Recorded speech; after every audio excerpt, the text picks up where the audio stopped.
Brother framed me of essay 8 years ago. Now truth comes out. How to proceed. I wanted some insights and guidance on the predicament I am in and how to navigate it further. Sorry for any mistakes. I'm just trying to put this out there. A bit about myself. I, a 39 male, was the younger of the 2 siblings. I'm going to go as chronologically as possible so you have the full details available. My brother, Henry 41 male, was always the golden child in the family. Growing up, he could do no wrong. Some of the more obvious display of favoritism towards him were when he got bad grades in school. My parents used to cheer him up and work with him to improve his grades, while I always got the, "I'm so disappointed with this result" treatment, even though I had managed to secure a decent score. Or like for his high school graduation, he got a new car and a big party, and for mine I got the equivalent of $500 and a pat on the back. He wasn't a bad brother, but most of the time we always did our own thing. I didn't complain much, but I felt I had to move out and explore things on my own as well. For the next few years, I went to college in a different city, and in 5 years got my MBA. I managed to land a job back in my home city. During this time, my contact with the family was minimal except for the birthdays and visiting them during the holidays. My brother was never the brightest of the bunch, since he barely managed to get through high school. He dropped out of college, and my parents helped him set up a small shop dealing in hardware so he could get off his feet. I was happy for him, but I had my own life. I also had a GF Jenny, 22 female back then, who I met in college and was from the same city. When we returned back home, we moved in together. She was also able to find a job soon enough, and we started to focus on our lives and each other. It was during the holidays of 2006 when I introduced my family to her. They were surprisingly warm and receptive towards her, and also made me feel more loved than I had experienced in the past 22 years of my life. I noticed my brother was looking at her during that entire gathering but thought nothing of it. Since then, he started frequenting my apartment a bit too often. We went from meeting each other once in 3 months to almost daily very quickly. At that point, I had to draw boundaries and tell him that he's welcome occasionally, but I did not like his presence in my place daily, as he came during the evening when Jenny and I were both at home and tried to unwind after a hectic day from work. That erupted into a huge fight with my parents. In the end, he apologized and said that he would not bother me. Then onwards, he used to come only once a month on a weekend, which I was okay with, and made attempts to make small talk with Jenna, which was still fine by me, as it never was anything beyond that. Things went on this way for some time, and in 2009, I proposed to her, and we announced our engagement to the entire family. My parents were happy for me, but my brother just shook my hand and left the small party I had organized for this occasion. After that, I didn't see him for a couple of weeks. We got married in 2010, during which I noted my brother had a +1, and he told us that he was dating her. I'll call her Kate for this story. I thought maybe now he could finally move past whatever feelings he had for Jenny and focus on his own life. They moved real fast, too, getting married almost 9 months later in 2011. Our marriage was going great. We had our first daughter, Alice, in 2011 and the second one, Sarah, in 2013. However, my brother's marriage did not progress as they hoped to, and they separated in 2012. A few weeks after the divorce was finalized, Kate messaged me that Henry was obsessed with Jenny, and that was the biggest reason for their separation. I apologized to her and wished her the best. I also talked to Jenny and asked her about her interactions with Kate, and she told me that Kate always was a bit cold and distant towards her from the get-go. I decided to confront my brother in front of my family and asked him why he is destroying his life because of his obsession with my wife. He was blindsided with that question and denied everything. We had a massive argument that basically ended with me forgiving my brother and telling him that he is no longer welcome in my house. Both my parents and Jenny talked to me and convinced me that no matter what, he was still family. So for everyone's sake, I decided to be amicable. It was then that it felt like he was genuinely working on himself, and we went on with our lives. Fast forward to 2015, I can still recall that day vividly. It was the 25th of July, and I was running multiple errands. My wife took both our kids to see their grandparents. It was sometime after lunch that I got a call from my father telling me to come to their home and had a lot of anger in his tone. As soon as I entered, I noticed a lot of tension in the air. My wife was a crying mess, and my parents were trying to console her. Some of my extended family members were there as well. I asked what happened, only to be hit by being called the SA person word, not gonna say that to avoid Reddit's wrath, from my parents. I was shocked and confused. They claimed that a party I went to a couple of weeks back, I had SA'd a girl, and then texted her to not tell anyone about it. Otherwise, there will be consequences. I had known this girl, Amanda. For some time, we went to high school together, and she was a part of the larger friends group that I occasionally hung out with. As per her, after the party, which was at a club, I followed her to her car and did it there. She shared screenshots of the alleged conversation with my wife and told her this entire tale. My father slapped me hard, and my parents told me that they never want to see my face again. Jenny was angry, and she said that we're done. I tried to convince all of them that I never did that, but fell on deaf ears. I was basically kicked out from their house and told that neither Jenny nor the kids would be returning, and my father would be coming over to take their stuff to my apartment. When my father came, I begged and pleaded, but he basically packed a couple of bags and told me never ever to contact them again, and that he would personally hand me to the cops if that happened. By evening, Henry had shared the screenshots and all the details to our extended family group on WhatsApp, from where I was unanimously kicked out. The next few days, I even had people from my friend group calling me to say they were disgusted with me and never to contact them again. I was a mess during that time. I couldn't eat, I couldn't sleep, I couldn't even properly work.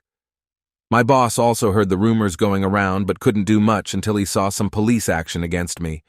He advised me that I leave the organization on my own to keep my record intact, and that he would ensure that I don't have to even serve my notice period. I tried to argue the case, but he told me that if the cops come knocking on my door, he would be kicked out anyways, and in such a scenario, and the gravity of the case meant, I won't get severance and my record will be tarnished. I grudgingly agreed to his request, and I left the organization in the next few days. In mid-August, while I was still wallowing in my misery, I received 2 documents from the court. One was a letter of disownment, and the other were divorce papers. I was quite drunk, but I went to my parents' place anyway, only for my brother to come and beat me up, and tell me that I was a disgrace to the family, and it was good that I was disowned. I had blood coming out of my face by the time he was done with me, and barely able to stand. My parents and my wife looked at me from afar, but did nothing. I managed to get myself up after some time, a crying mess, and realized that I had lost everything and everyone I knew. I stayed holed up in my apartment for the duration of the divorce. It went as amicably as it could. As I was jobless, plus my now ex-parents stated they would pay for the child, I didn't have to pay child support or any alimony. By January 2016, I was divorced, but trying to pick up the pieces that was once my life was hard. During this time, I also felt like confronting Amanda, but the more I thought about it, the more I realized it could have made matters worse for me due to the women-centric laws in my country meant one phone call, and I would be looking at 5, 6 years in jail. In February 2016, I got into a major accident and spent a good part of 5 weeks in recovery. The staff told me that they contacted my emergency number, which was still Jenny at that point, and she hung up and no one showed. Once I recovered, I realized that I had spent a good part of my savings and I needed to get back on my feet, if not for anything else, to have a roof over my head. However, I realized that I won't be able to do anything in the place I was at. So I sold all my furniture, paid my remaining dues for the rented accommodation, and decided to start from scratch in a different place. I moved to a city 2 hours away and tried to get a job, for some time but to no avail. I also used to drink myself silly, and thoughts of offing myself were recurring. Waking up after seeing a nightmare to a cold sweat almost became a norm. For 4 months, this went by, after which I ran into an old acquaintance, James, from college. He was the quiet kid during that time and didn't really talk to anyone, but seeing him after so many years was odd as he spotted me out from the crowd and called my name. We greeted each other and talked about our lives for a bit. I told him I was in the city looking for a job. He told me he had just quit and was planning on setting up a management consulting firm of his own. He then invited me to a drink later on, where after a lot of talking about our professional lives, he offered me an opportunity to work with him as he needed a couple of people who knew their stuff. At this point, I thought I needed to work my ass off to get my mind off these thoughts. So I agreed, but I told him I want to meet him and his team and talk to them before we moved forward. 2 days later, he introduced me to another guy, Derek, and told me that currently, it will be just the 3 of us going forward. I shook hands with Derek and told them that before they proceeded further, I had something to say. I then proceeded to spill the beans on everything that had happened to me during that time and how I was disowned and divorced because of it, with the tears coming through in between. James and Derek told me that they felt sorry for me, but also told me that if there was no criminal record on my person, then there would be no issue. I stated that the police never came to my house, and they were relieved. James did mention that to be on the safer side, he's going to ask someone to run a full background check, and I understood his position and agreed. During this time, I was living in a rundown place that I rented to minimize my expenses. I waited patiently for 2 weeks, but was still looking for jobs in other places in case things didn't work out. 2 weeks later, James called me and we met up later that day. He stated my record is clean of any SA and welcomed me to the team. After that, I threw myself to my work and started therapy sessions. On the advice of Derek, I also joined a gym and vented a lot of my frustration on the punching bag, and went from an average 70 kgs to a buff 98 kgs. Derek and I became gym bros, and I basically looked at him as an older brother, as he was essentially Henry's age. By the end of 2018, I had a good amount of control back in my life. The consulting firm took off, and the money rolled in. I rented out a nice apartment in a decent neighborhood. The Band-Aid also came off to an extent, and I realized I needed to do some necessary steps to move on. I went to a courthouse and changed my last name officially on record. I adopted the last name of Derek after his parents went ahead. They saw me as a nice guy, and involved me in a lot of their family functions, including me being the best man for Derek's wedding. So this was a way of thanking them as well. I tried dating a bit, but it never worked out for me due to my emotional issues, till I started dating Kim, 28. In 2019, she was half Korean and half Italian. I met her at a coffee place where I picked up my coffee, and on occasion sat there. She used to work behind the counter. We saw each other only for the order, but once when Derek and I were there and he noticed that she was constantly looking at me, he told me that I should ask her out. I approached a bit hesitant and asked her out for drinks later that day. We had a nice date and she said that she hoped we could see each other again. I knew that this was going to go in the similar way my other dates went, which was basically I told them about my past and they ran off, and I never blamed any of them. However, the second time I took Kim for lunch, I decided to tell her before she moved ahead. I wanted to let her know of my past so she could make an informed choice. It was like she was blindsided. I told her that I never had and never could think about doing that to anyone, and I am still struggling to move on from the aftermath, and that she needs to know what she's getting into before we even think of going for any further dates. A couple of days later, I got a call from Kim and she told me she wants to meet up. We met at the same coffee place where she worked, and she told me that she trusts me and said that wants to give it a shot. At this point, I was skeptical and even cried a bit because I couldn't believe that I could even find a bit of normalcy restored in my life. We went out for a few dates and really enjoyed each other's company, and it felt that I was finally able to start healing. I went on my first vacation after years with her to Europe and had a great time overall. When the C virus hit in 2020, we remained in contact throughout over the phone and FaceTime. When things regained some level of normalcy in the latter half, she asked if she could move in with me, and I agreed. She was let go from her coffee shop and was trying her luck with job hunting. She was an amazing cook, and that's when I suggested that maybe she can try and set up a place and get into the food business. By mid-2021, and with the financial backing of her parents, she had a cloud kitchen setup which basically delivered food to the nearby areas. Both our lives were doing great. I still had a lot of emotional issues, though. I no longer had thoughts of offing myself, but the nightmares still continued occasionally. Kim announced in February 2023 that she was pregnant, and a range of mixed emotions came over me, from being overjoyed to starting all over again to crying out for the loss of what I once had. I was all over the place. Kim comforted me, and we fell asleep in each other's arms. A couple of days later, I proposed to her and she was overjoyed. It felt like everything was finally moving to a point where I can have some semblance of peace with my life. We were set to be married, and all the preparations were in full swing for my wedding in mid-June this year. I am sorry for the long post, but I needed to put out all the information possible for you to know what a roller coaster things have been for me. At the end of May, I got a call from an unknown number. When I picked up, I could hear someone crying. She said, "Hi, it's Amanda." I instantly recognized that voice and cut the call, trying to hold back my anger. Kim was with me and saw my face and came over concerned. I was trying to hold back my mix of tears and anger and told her who it was. When the call came in again, this time Kim picked up the phone and put it on speaker. There was a guy on the other side and he explained that he was Amanda's fiancé, and she wanted to come clean over what she said back then. She got on the phone and kept apologizing over and over again and kept crying continuously. Kim did most of the talking as I became a sobbing mess, not sure what I wanted to do. So Kim said that they will call back. She immediately called Derek over, who listened to everything patiently as Kim explained what had happened.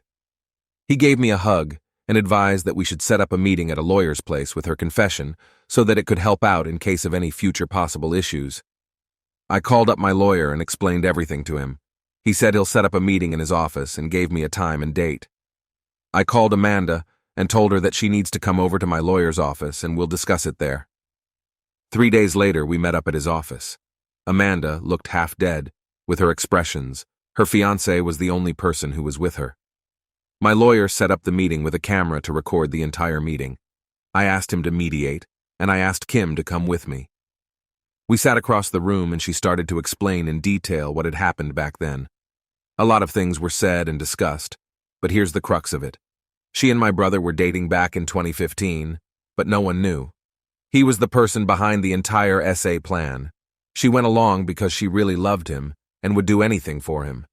He got a new phone and stole my profile pic from my WhatsApp number back then, and they used it to create the fake screenshots by chatting back and forth with Amanda.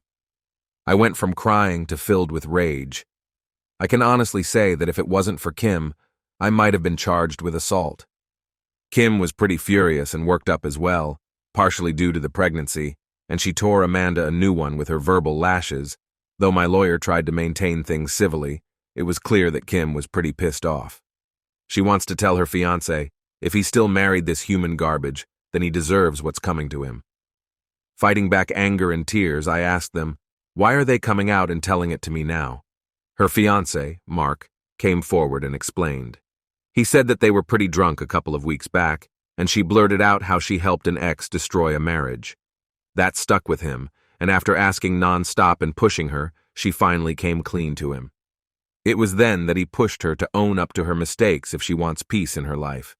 Apparently, after she helped Henry, he started becoming cold and distant with her, and eventually broke off 6 months later. At that point, she felt terrible but was too scared to come clean and spent a lot of time in therapy trying to work through her issues. After everything was laid out on the table, my lawyer stepped in and said, let's take a 30-minute break and meet back again.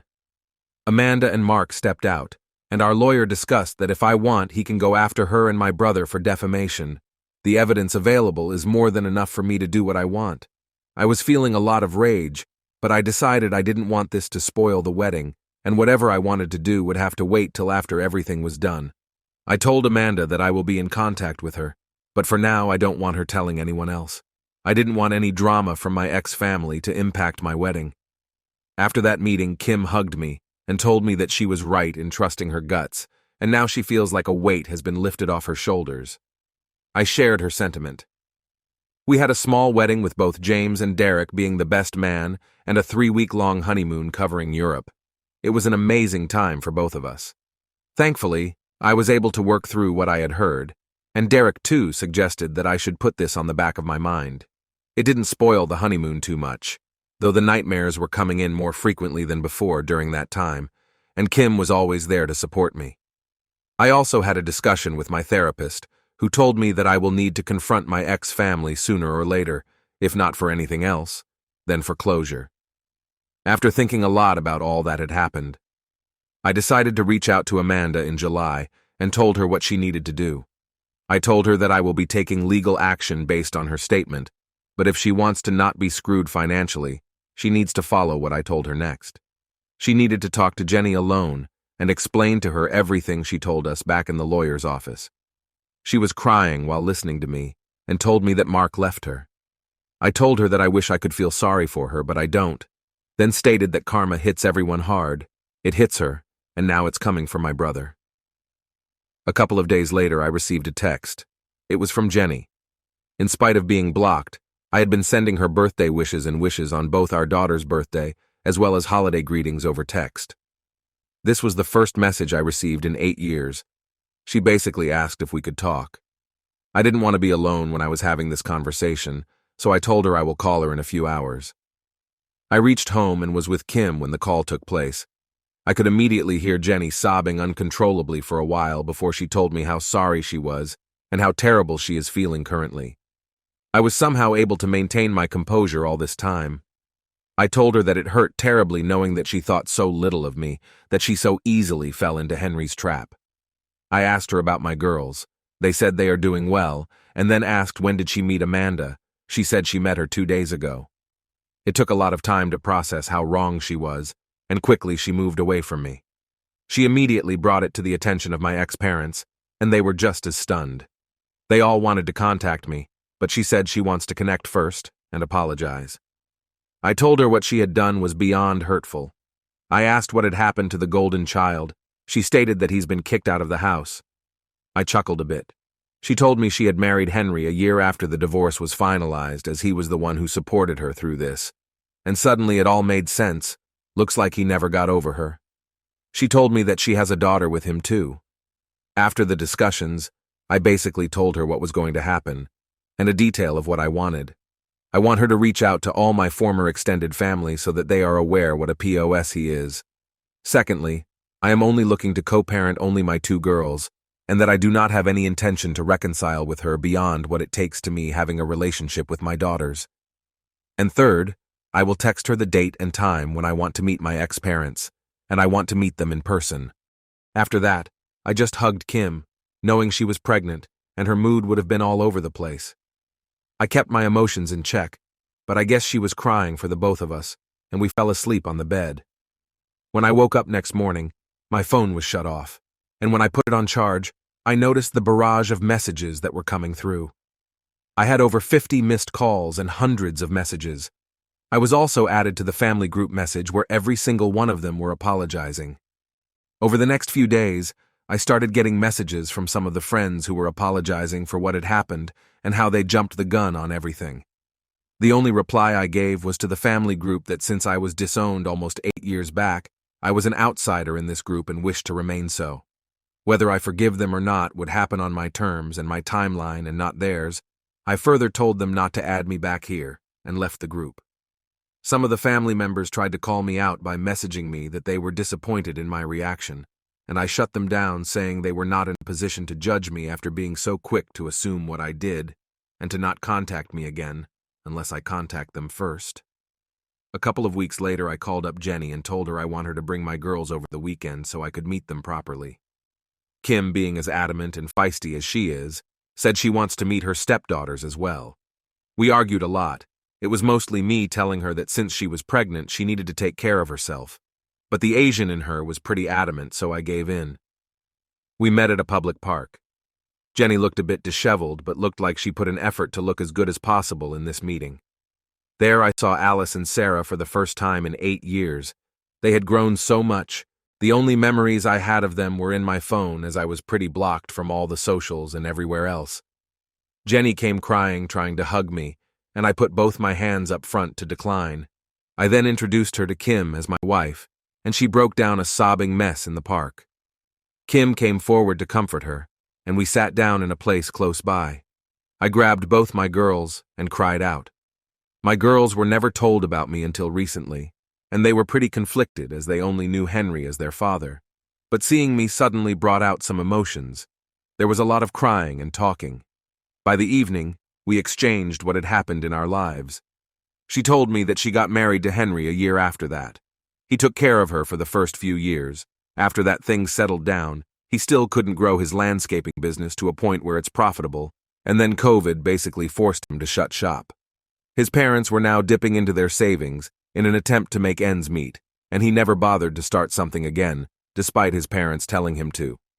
She said she's filing for divorce from Henry, and she can't stand the sight of him. I told her she's free to do what she wants, and it has nothing to do with me. I told her some details moving forward. Essentially, I wanted Alice and Sarah to attend family therapy sessions with me going forward so we can heal. They've been robbed of their real father, and it was time to make it right, and I want to be a part of their lives. I also wanted them to be with me and Kim over the weekends, but I told her that I would have to wait as we had a kid of our own coming, and I want to put my full energy into that for now. Lastly, she said that my parents wanted to reach out to me. I corrected her and said they were anything but my parents. I still had the letter of disownment they sent out along with the divorce papers, and I had nothing to do with them. But both her and Kim stated that it would help me get closure from them. So I agreed. I told her that I would tell her when I want to meet them and where I want to meet them. I booked her a hotel and told her that I want her to be in this city for the night, and I want some more time with my girls, with tomorrow being Sunday. We spent that Sunday together as well, but this time I took them to the sights and around the city, and we really enjoyed the time we had. Before leaving, both of them gave me a warm hug, and I told them I will see them next week. I told her that she doesn't need to drive the girls for the family therapy sessions, and I will come over to them. I got a good recommendation from my therapist for that city, and we had a good first introductory sessions, but the therapist spelled it out that sooner or later they will need to know what my ex-brother did, and I told her they will in due time. She suggested I write it out here and get a few outside perspective to my situation as well. I can honestly say if it wasn't for Derek pushing me, I might not have made it to the point I have. Which is what brings me to opening this forum to you. What should I do from here? I plan to confront my ex-parents sooner or later, and despite me calling them their ex, I still have emotions and feelings for them. I'm not sure if that makes sense. How do I deal with Henry? I don't think I ever want to see his face ever again, but do I go after him and ruin him with a defamation suit, knowing fully well that he has a daughter from my ex as well, and anything I do to him might impact her? If you have any questions, I will try to answer those. Thank you for listening. If you have a story you would like to share, please feel free to email us in the description below. Subscribe for more.